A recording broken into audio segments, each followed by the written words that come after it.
And we are off. Okay, so Studies in Pessimism by Arthur Schopenhauer, Chapter 6, entitled On Education. A relatively short and very sweet little essay, I think. And I feel it to be just as relevant now as it was when it was originally written, like a couple hundred years ago, around a couple centuries ago or so. So I believe it has some value, and I hope you do too. So without further ado. Also, I'm going to try to slow it down a little bit. I feel like I rushed my last Schopenhauer reading a little bit, but feel free to let me know what you think about the pace of the reading in the comments down below, or anything else really, whatever you want in the comments down below. So without further ado, on education. The human intellect is said to be so constituted that general ideas arise by abstraction from particular observations, and therefore come after them in point of time. If this is what actually occurs, as happens in the case of a man who has to depend solely upon his own experience for what he learns, who has no teacher and no book, such a man knows quite well which of his particular observations belong to and are represented by each of his general ideas. He has a perfect acquaintance with both sides of his experience, and accordingly, he treats everything that comes in his way from a right standpoint. This might be called the natural method of education. Contrarily, the artificial method is to hear what other people say, to learn and to read, and so to get your head crammed full of general ideas before you have any sort of extended acquaintance with the world as it is, and as you may see it for yourself. You will be told that the particular observations which go to make these general ideas will come to you later on in the course of experience. But until that time arrives, you apply your general ideas wrongly. You judge men and things from a wrong standpoint. You see them in a wrong light, and treat them in a wrong way. So it is that education can pervert the mind. This explains why it so frequently happens that, after a long course of learning and reading, we enter upon the world in our youth, partly with an artless ignorance of things, partly with wrong notions about them, so that our demeanor savors at one moment of a nervous anxiety, and another of a mistaken confidence. The reason of this is simply that our head is full of general ideas which we are now trying to turn to some use, but which we hardly ever apply rightly. This is the result of acting in direct opposition to the natural development of the mind, by obtaining general ideas first and particular observations last. It is putting the cart before the horse. Instead of developing the child's own faculties of discernment and teaching it to judge and think for itself, the teacher uses all his energies to stuff its head full of the ready-made thoughts of other people. The mistaken views of life, which spring from a false application of general ideas, have afterwards to be corrected by long years of experience, and it is seldom that they are wholly corrected. This is why so few men of learning are possessed of common sense, such as is often met with people who have had no instruction at all. To acquire a knowledge of the world might be defined as the aim of all education. And it follows from what I have said that special stress should be laid upon beginning to acquire this knowledge at the right end. As I have shown, this means in the main that the particular observation of a thing shall precede the general idea of it. Further, that narrow and circumscribed ideas shall come before ideas of a wide range. It means, therefore, that the whole system of education shall follow in the steps that must have been taken by the ideas themselves in the course of their formation. But whenever any of these steps are skipped or left out, the instruction is defective, and the ideas obtained are false. And finally, a distorted view of the world arises, peculiar to the individual himself. A view such as almost everyone entertains for some time, and most men for as long as they live. No one can look into his own mind without seeing that it was only after reaching a very mature age, and in some cases when he least expected it, that he came to a right understanding or a clearer view of many matters in his life that, after all, were not very difficult or complicated. Up till then, they were points in his knowledge of the world which were still obscure, due to his having skipped some particular lesson in those early days of his education, whatever it may have been like, whether artificial and conventional, or of that natural kind, which is based upon individual experience. It follows that an attempt should be made to find out the strictly natural course of knowledge, so that education may proceed methodically by keeping to it, and that children may become acquainted with the ways of the world without getting wrong ideas into their heads, which very often cannot be got out again. If this plan were adopted, special care would have to be taken to prevent children from using words without clearly understanding their meaning and application. The fatal tendency to be satisfied with words instead of trying to understand things, or to learn phrases by heart so that they may prove a refuge in time of need, exists as a rule even in children, and the tendency lasts on into manhood, making the knowledge of many learned persons to consist in mere verbiage. However, the main endeavor must always be to let particular observations precede general ideas, and not vice versa, as is usually and unfortunately the case. As though a child should come feet foremost into the world, or a verse be begun by writing down the rhyme.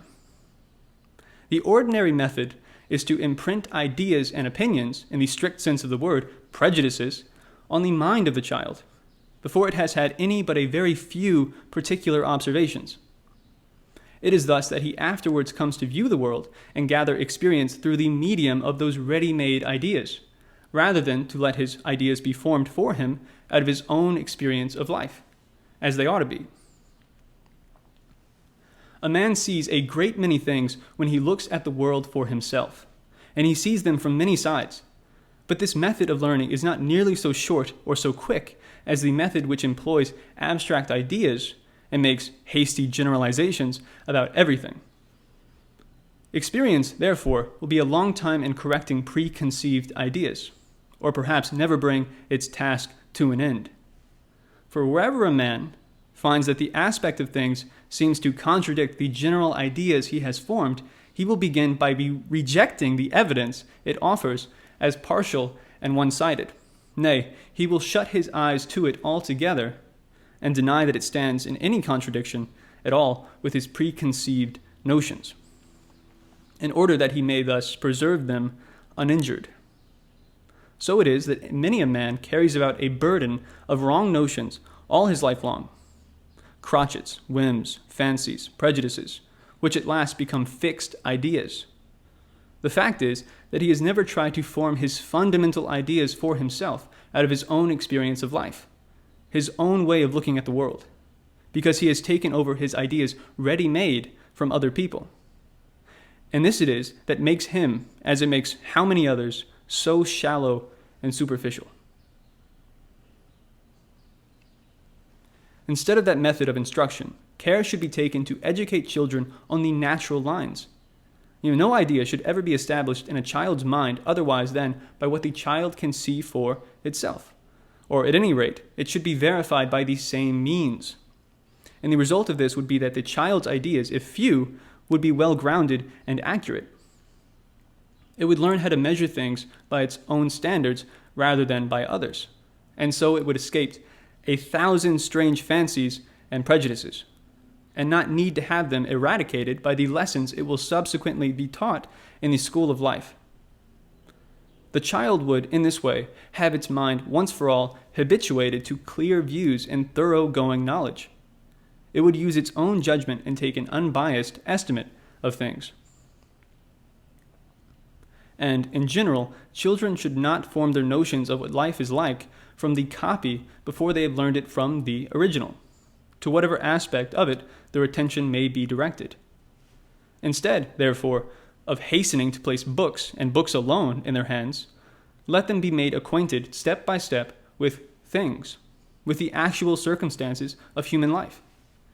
And above all, let care be taken to bring them to a clear and objective view of the world as it is, to educate them always to derive their ideas directly from real life, and to shape them in conformity with it, not to fetch them from other sources such as books, fairy tales, or what other people say, then to apply them ready-made to real life. This will mean that their heads are full of wrong notions, and they will either see things in a false light or try in vain to remodel the world to suit their views, and so enter upon false paths. And that too, whether they are only constructing theories of life or engaged in the actual business of it. It is incredible how much harm is done when the seeds of wrong notions are laid in the mind in those early years, later on to bear a crop of prejudice. For these subsequent lessons, which are learned from real life in the world, have to be devoted mainly to their extirpation. To unlearn the evil was the answer, according to Diogenes, when he was asked what branch of knowledge was most necessary, and we can see what he meant. No child under the age of 15 should receive instruction in subjects which may possibly be the vehicle of serious error, such as philosophy, religion, or any other branch of knowledge where it is necessary to take large views, because wrong notions imbibed early can seldom be rooted out. And of all the intellectual faculties, judgment is the last to arrive at maturity. The child should give its attention either to subjects which no error is possible at all, such as mathematics, or to those in which there is no particular danger in making a mistake, such as languages, natural science, history, and so on. And in general, the branches of knowledge which are to be studied at any period of life should be such as the mind is equal to at that period and can perfectly understand. Childhood and youth form the time for collecting materials, for getting a special and thorough knowledge of the individual and particular things. In those years, it is too early to form views on a large scale, and ultimate explanations must be put off to a later date. The faculty of judgment, which cannot come into play without mature experience, should be left to itself, and care should be taken not to anticipate its action by inculcating prejudice, which will paralyze it forever. On the other hand, the memory should be especially taxed in youth, since it is then that it is strongest and most tenacious. But in choosing the things that should be committed to memory, the utmost care and forethought must be exercised, as lessons well learnt in youth are never forgotten. This precious soil must therefore be cultivated so as to bear as much fruit as possible. If you think how deeply rooted in your memory are those persons whom you knew in the first 12 years of your life, how indelible the impression made upon you by the events of those years, how clear your recollection of most of the things that happened to you then, most of what was taught or told to you, it will seem a natural thing to take the susceptibility and tenacity of the mind at that period as the groundwork of education. This may be done by a strict observance of method and a systematic regulation of the impressions which the mind is to receive. But the years of youth allotted to a man are short, and memory is, in general, bound within narrow limits, still more so the memory of any one individual. Since this is the case, it is all important to fill the memory with what is essential and material in any branch of knowledge, to the exclusion of everything else. The decision as to what is essential and material should rest with the masterminds in every department of thought. Their choice should be made after the most mature deliberation, and the outcome of it fixed and determined. Such a choice would have to proceed by sifting the things which it is necessary and important for a man to know in general, and then necessary and important for him to know in any particular business or calling. Knowledge of the first kind would have to be classified after an encyclopedic fashion in graduated courses, adapted to the degree of general culture which a man may be expected to have in the circumstances in which he is placed, beginning with a course limited to the necessary requirements of primary education, and extending upwards to the subjects treated of in all the branches of philosophical thought. The regulation of the second kind of knowledge would be left to those who have shown genuine mastery in the several departments into which it is divided, and the whole system would provide an elaborate rule or canon for intellectual education, which would, of course, have to be revised every 10 years.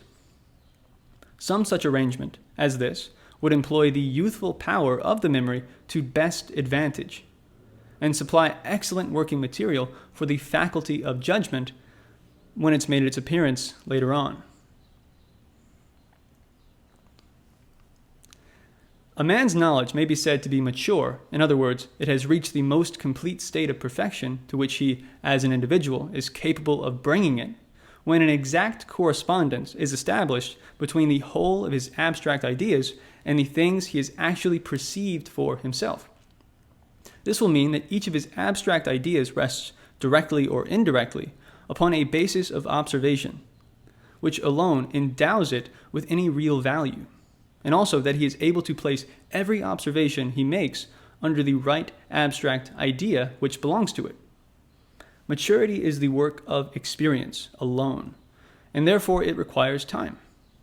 The knowledge which we derive from our own observation is usually distinct from that which we acquire through the medium of abstract ideas, the one coming to us in the natural way, the other by what people tell us, in the course of instruction we receive, whether it is good or bad.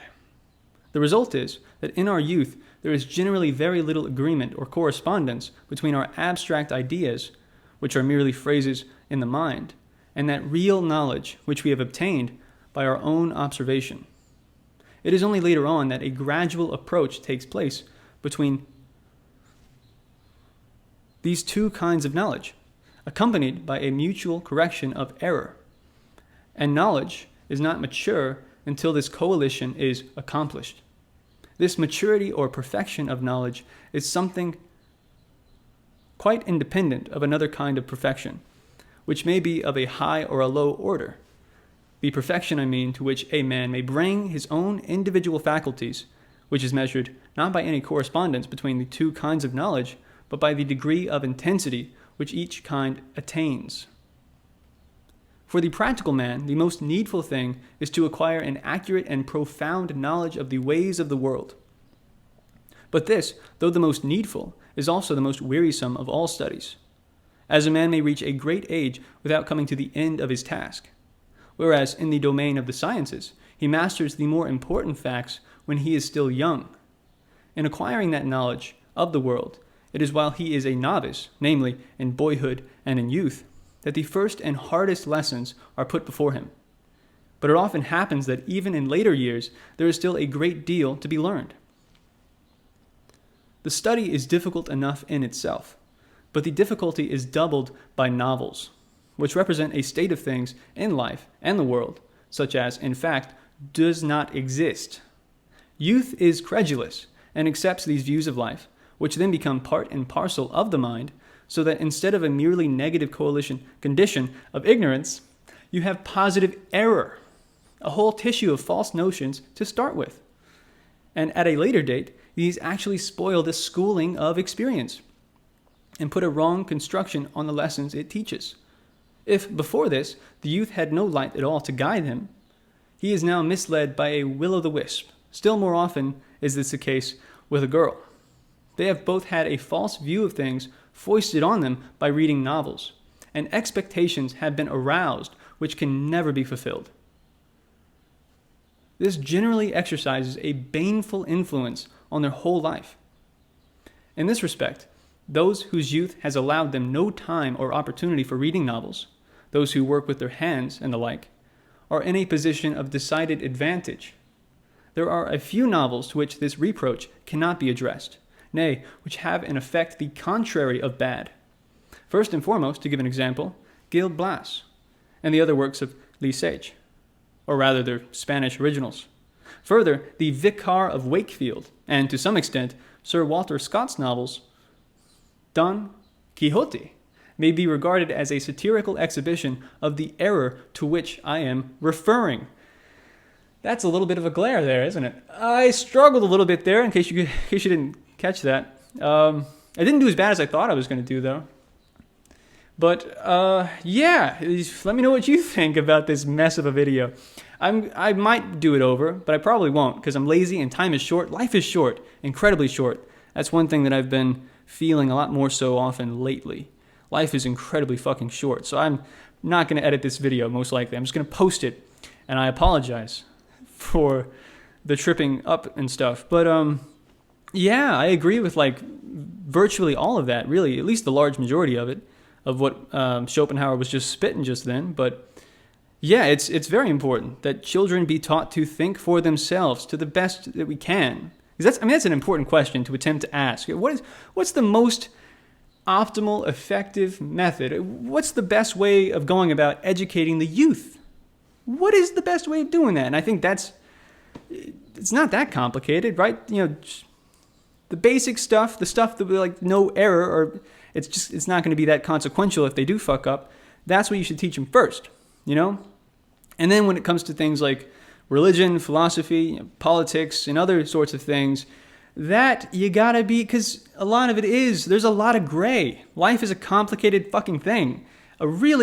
There's so much gray. And that's something I've been feeling more so also lately, is just how intricate of a thing this is. There's so many moving parts that you have to attempt to account for. And yeah, that's something that's been increasing over time, over the years. I'm only 25. I'm still an idiot, don't get me wrong, but that's been more and more clear that life is a fucking complicated thing, and the answers to the problems of the world, they're not that simple. I'm sweating because that was a little bit nerve-wracking, but also my AC is fucking broken and has been for a few days, and the maintenance man has been slacking. So I don't know. That's the end of the video.